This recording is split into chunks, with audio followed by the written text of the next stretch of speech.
it's kind of deep. And like today, it was just about time. And I was kind of talking to you guys earlier about how if you're living in the future, it's anxious, anxiety. Right. You're living in the past, it's more depression. You could just try to stay in the present. Mm-hmm. And so it was interesting today when I read this, and it just talked about, it said, we must understand how the past affects us.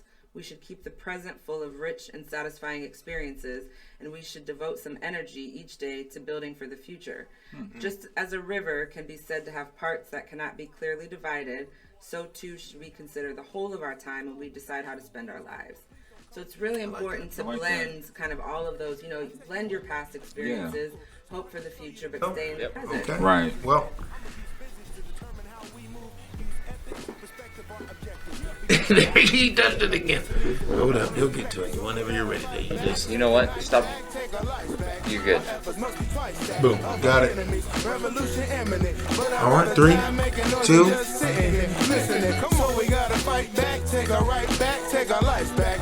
Our efforts must be twice that of our enemies. Revolution imminent, but I'd rather die making noise than just sitting here listening. We all equal as people when we come together. It's lethal. Take it to new heights like Evil Knievel. Jump in 100 diesels, a floating, a flying eagle. Practicing the technique of the Podcast. Motherfuckers. How's everybody doing today? Good. All right. Oh, excuse me. I forgot to introduce myself. This is Chefin once again. Brother DJ here. And with us today, My name is Amber Jointer. what's going on, Amber? Hi, how's it going? Good. Great. Thanks for coming. Appreciate you. All right. So, we got a special guest today. This is our second guest, actually, that we've had. Yeah. So, in this case, we have ourselves more or less a professional here.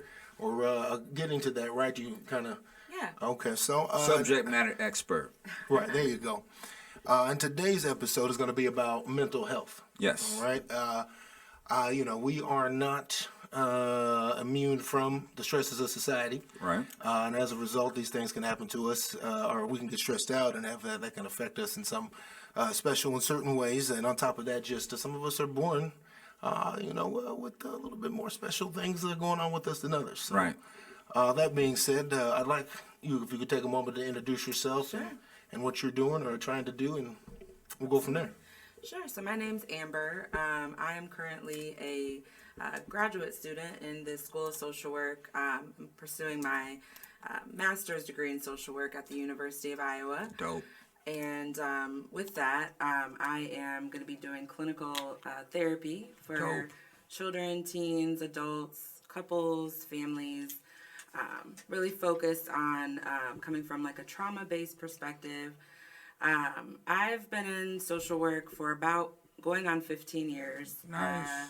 I got my associate's degree. I actually started out in the field at DMAC, right out of high school in human services. Shout out to DMAC. Done my tenure there as well. Yep, shout out to Dreams DMAC. do come true. They do. It's where it all started. And then I went on from there to get my Bachelor of Arts in Human Services from Grandview University in Des Moines. Did some immersive learning while I was there in Italy and Greece. Nice. Really studied ancient civilizations while I was over there, and just kind of how it pertains to how things are going on now. And then spent a lot of time in the field working with children and families, and really decided that, we really need to focus on healing and mental health. And so a few years ago, I left my job and went back to school. Okay. And so right now I'm in my practicum. So I'm basically doing pro bono therapy for individuals without insurance. And then that's dope. Yeah. I appreciate that. That's real good. Seriously. And then when I graduate and become licensed this spring, I'm graduating in May. Okay. I'll be going into private practice, and so really looking forward to the rest of my career in this journey. Shout out to That's Amber. what's up. Real Yeah, shit. really She's doing doing a lot and has accomplished a lot. I want y'all to know that it's possible. Just keep going at it. You know what I'm saying? Keep striving. So how long have you been in school so far then? I started the master's program in August of 2018. So just another 2 years beyond my bachelor's degree. Okay. Yeah. I just stopped at my bachelor's. I was like, I don't know. I'm thinking about it. I'll be thinking about it, but I commend you for keeping going at it. Thank Seriously. you. Right, absolutely. Thank you. All right, well, like I mentioned at the beginning, a stress kind of stood out to me in this particular case with someone like yourself coming out here. We did a podcast not too long ago about just health overall, Right. and the number one killer around the world, but more so, but in America we were more focused on, but is heart disease. Right. And a contributing factor to that is can be stress. That's right. I don't know that the science is very specific, but I guess it's thought maybe that an excess in certain types of hormones can just put an extra stress on the heart, and the way your blood might even clot and and affect you in that way. So that being said, you deal with, you said, folks who have been in trauma, essentially stressful situations. What are, what are some of the things that can cause someone to be stressed out? Oh, a lot of different things. I mean, we live in a society right now. I mean, I don't know that many people that aren't struggling with some form of anxiety or some Right. form of depression. Not me, I'm actually just... He's lying. He's I'm the anomaly. Yeah, okay. You're not the one, Neo. Come on. So many people, pretty much everyone that comes to me tells me, they think that they're the only one. And I pretty much tell them, after being in the field for so long, everyone that I've encountered, all across the board, from people that have no income, from people that have high income, Right. Everyone has some form of stress or anxiety. And really it's just due to just kind of the unnatural society that we live in, like Right. with where everything, we have so many notifications on our phones and so much to do, just so much media. Always plugged in. And, Always plugged Right, in, and right. I was reading a book one time about information overload, and it Yes. said that way back when, like 1500s, like a current Sunday edition of the New York Times is more information than someone back then ever would have read in their life. Oh, for sure. Okay, yeah. And so- I never really thought about it like that, But I can agree with that. Yeah, for sure. So when you think about all this information that we take in, whether it's on the TV or the internet, I mean, we're constantly on our phones. I mean, I'm guilty of it too. We just, I mean, right we here, take man. in Just so in much, case. so much information, and Right. there's so much pressure. We're comparing ourselves to other people constantly. Oh, I talk about that all the So- time. Social media is a killer. I didn't mean to cut you off, Amber, but I talk about that all the time. Yeah. People compare their lives to these social media memes and hype and what they see on TV, and then try to live up to those expectations. And then, when you don't get that peak or reach that peak, then you just feel like, oh, I didn't accomplish anything. Right. I have no purpose. I've seen it, and it's disgusting, actually. Yeah, I mean, a lot of us we're either kind of caught up on, reminiscing about the past, and that really can cause depression, or we're, really focused on the future too much, and that can cause a lot of anxiety. And so, No, for people like that. yeah, and Yeah. It's really important to really just try to remain in the present and remain centered. And that's easier said than done. Right. But that's a lot of what I do with people in therapy, is really trying to get them to focus on, just the present circumstances, because otherwise your whole life can pass you by. What they can do now, where Yes. they are now. Absolutely. So then, in addition to that, what other, ways can people look to relieve some of the stress and pressures of the day-to-day? Yes. I think a lot of self-care. I mean, Okay. it's like a lot of times we're taught not to be selfish, and I think we have to remember that we are kind of like vehicles. We have to fill ourselves with fuel. Yeah, we need and maintenance, too. We need maintenance, and so we have to make sure that before we're filling others' cups, whether that's our employer, our children, our families, or whatever, we have to make sure our own cup is full. Exactly. Treat Otherwise- yourself. Don't cheat Right. yourself. Exactly. Otherwise, we go dry. You can't pour it from an empty cup. For sure. So. For sure. I've been stressed out myself time to time, I mean, I know we've all been through it. Right. I mean, especially coming up, kids, significant others, jobs, whatever. You've endured some form of stress coming up. Right.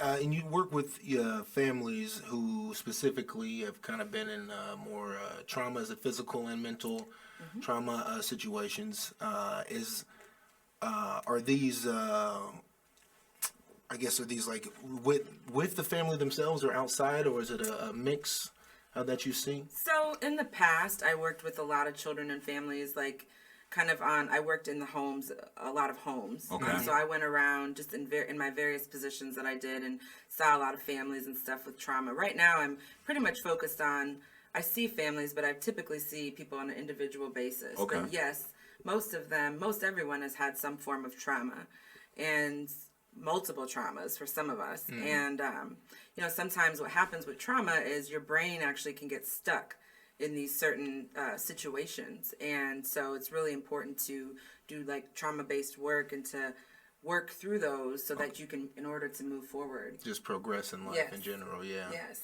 I can understand that. So what do you say, or how do you feel about certain traumas that are what they would say are inherited through like epigenetics? Yes. You know, they say that what happened to our forefathers generations ago, we inherit some of that trauma through the lineage and our DNA, whatever. Most recently, how they talk about slavery and things of that nature. So, how do you, you touched on that? Essentially a trickle down Right, effect, right. It just carried over, Yes, generational. absolutely. That's something that I was actually studying in school a little bit last year. Okay.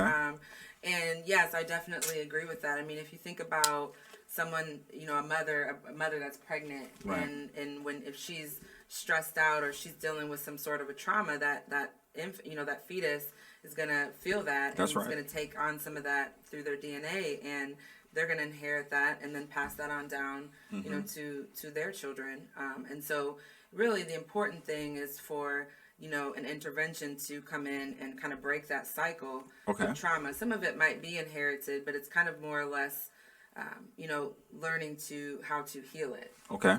So one of the things that I really, you know, believe in, and it's kind of a quote, and it says that your wound may not be your responsibility, but it is your responsibility to heal it. Okay. So- That's Right, might deep. not be your fault, right? Yeah. That's deep. I think I heard Ayanna Van Zandt say something like that. Yeah, right.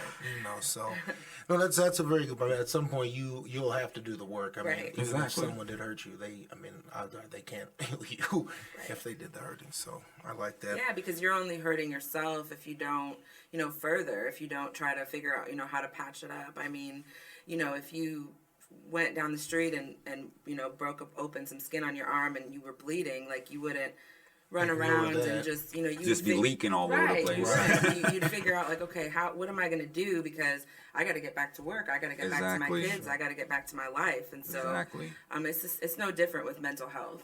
So would you say that mental health is just as important, or if not more important, than the actual physical health? Because we spend a lot of time working out, making sure we're looking good physically, but I don't see a lot of people exercising their mind and make sure they have the mental capacity to thrive and function on a daily basis. Yes, absolutely. I mean, if you think about the key organs in your body that kind of keep you going, it's really your heart and your mind. And your mind is, you know, constantly going through all types of different processes. It regulates your body. And so, yes, I think it's just as, if not more important, to take care of your mind, because that is the central function. And yeah, absolutely. I agree with that. I wholeheartedly agree with that. I believe if you don't have a strong mental, then I believe everything else just fails. Yes. And so how do you deal? Do you take on, or do you feel affected by some of your patients, the people that you see? And if you do, how do you deal with those particular, you know, those stresses, or, you know, those traumas?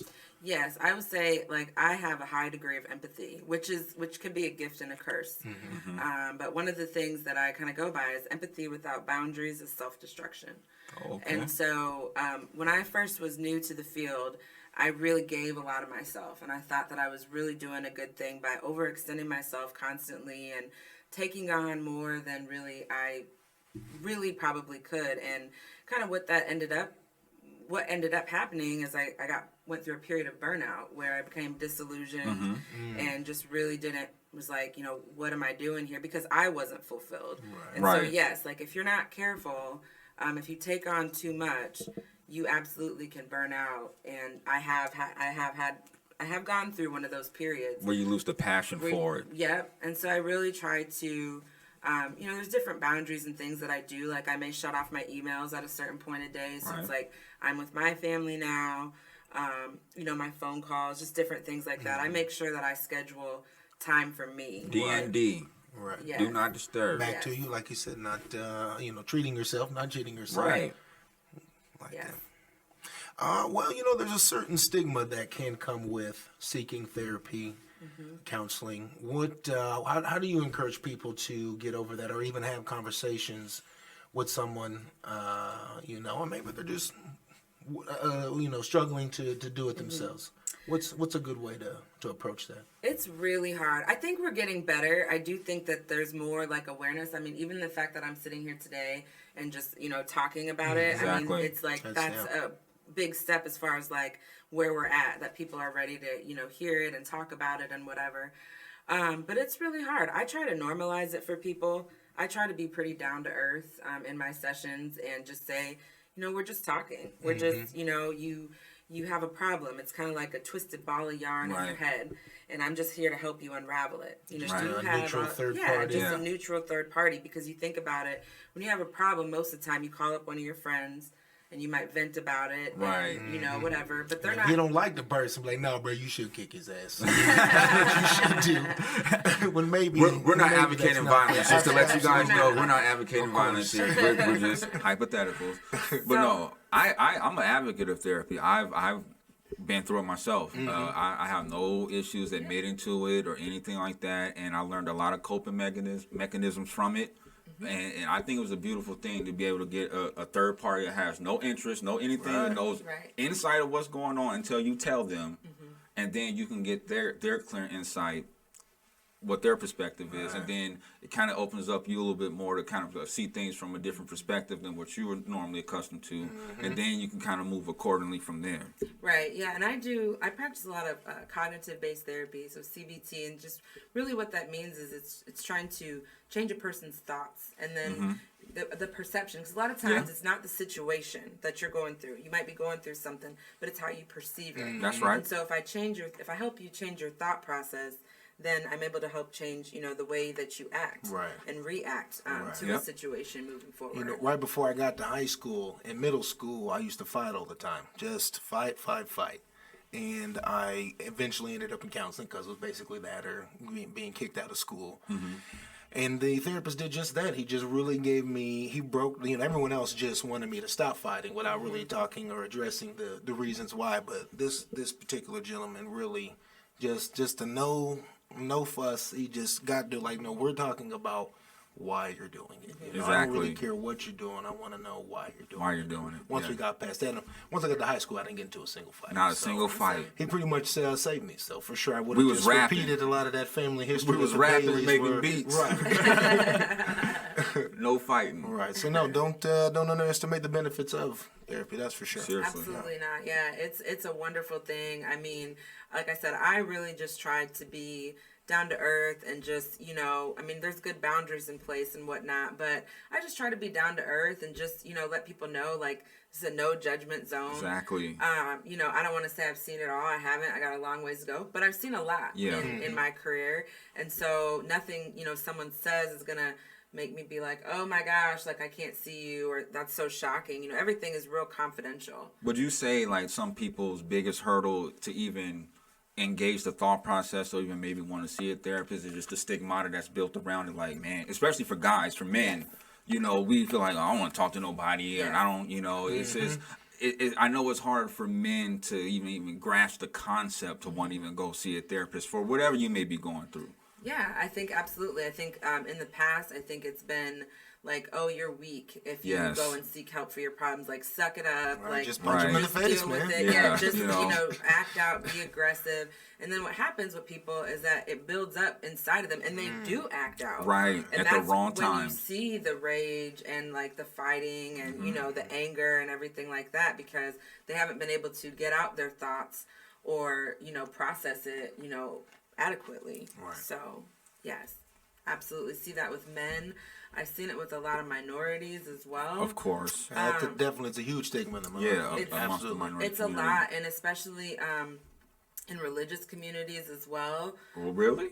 Well, I would have never really imagined that. Seriously. No, seriously, don't start, bro. Don't do that. You know how I am, but don't do that. In religious communities as well, for sure, because a lot of times it's, thinking that, well, we're going to pray about it, or, we're going to have, just go to church more or whatever. Right. And that's great, and I'm not downing anyone for any of that, but, if you had, like we were talking about heart disease, right. You're going to go see a doctor. Exactly. And if you believe, whatever your religious beliefs are, that doctor then, let's say, is, maybe God is working through that doctor or whatever to help you heal. And so it has to be the same thought when it's mental health. Right.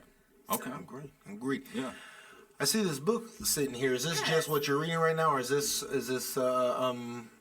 something you'd like to share with us? Yeah, so this is kind of, I've done a lot of studies on religion right now, and I'm really interested in Taoism right now, and it's a kind of an Eastern philosophical kind of religious practice, and it's this is 365 Tao. It's just daily meditations, and so yeah, each day I read one. I try to read it in the morning, and then that kind of gives me something to like ponder on throughout the day. That's right. So yeah, it's something that I read with me, and I really encourage a lot of people to read a lot of different books. I have 3 different bookshelves, and I try to stay reading. Right. Yes. I'm not gonna be honest. I'm not much of a book reader. You know, I do a lot of online reading. I got the phone with me, but not one for books. I don't know what it is. I just never really was. I've always been a very strong reader for sure, but I own like 4 books, 4 really good books. I mean, That's about it. I don't own a lot of books, but you know, He owns 3. no, he's lying. I got 1 more book than I'm a more online reader, you know, like when I have my lessons, you know, as I obtain my consciousness and they give me references to look up, you know, I definitely take those references and read it for myself so I can break down the material and come up with my own observations and perspectives on it. So because you just can't take somebody else's word for it without actually doing the research yourself. So that has engaged me to read a lot more than I have maybe 3-4 years ago. Right. Yeah, the topic. So the thing about this book that's really cool is that it's very short passages. So it's like one day, it's not ever more than a page. So it's really, it's kind of deep. And like today, it was just about time. And I was kind of talking to you guys earlier about how if you're living in the future, it's anxious, anxiety. Right. You're living in the past, it's more depression. You could just try to stay in the present. And so this really, it was interesting today when I read this, and it just talked about, it said, we must understand how the past affects us. We should keep the present full of rich and satisfying experiences, and we should devote some energy each day to building for the future. Just as a river can be said to have parts that cannot be clearly divided, so too should we consider the whole of our time when we decide how to spend our lives. So it's really important to blend kind of all of those, you know, blend your past experiences, hope for the future, but stay in the present. Right. And it's easier said than done. I mean, it Oh, it really is. is. It really is. So, but yeah, that's what I'm reading right now. All right, So. nice. Well, it seems like maybe next time we need to have a book or something. We could recommend, we could read one amongst the squad, and then Dr. Seuss doesn't count, Recommended. so we're gonna elevate a little bit more past Dr. Seuss and Cat in the Hat type shit. So okay. Well, that being said, you know, I don't know that I have very many more questions or anything like that. Do you have anything else you'd like to add to the conversation, or any questions for us, or? I guess what made you guys kind of want to discuss mental health today with me? Well, you know, I think for me personally, it's just that in this super advanced society, civilization we live in now, technology is just a couple of pieces of equipment away to build your own platform. In the world where everyone seems to be doing it, you know, I'm staking my claim. So that being said, I gotta have some sort of content, an idea, some information.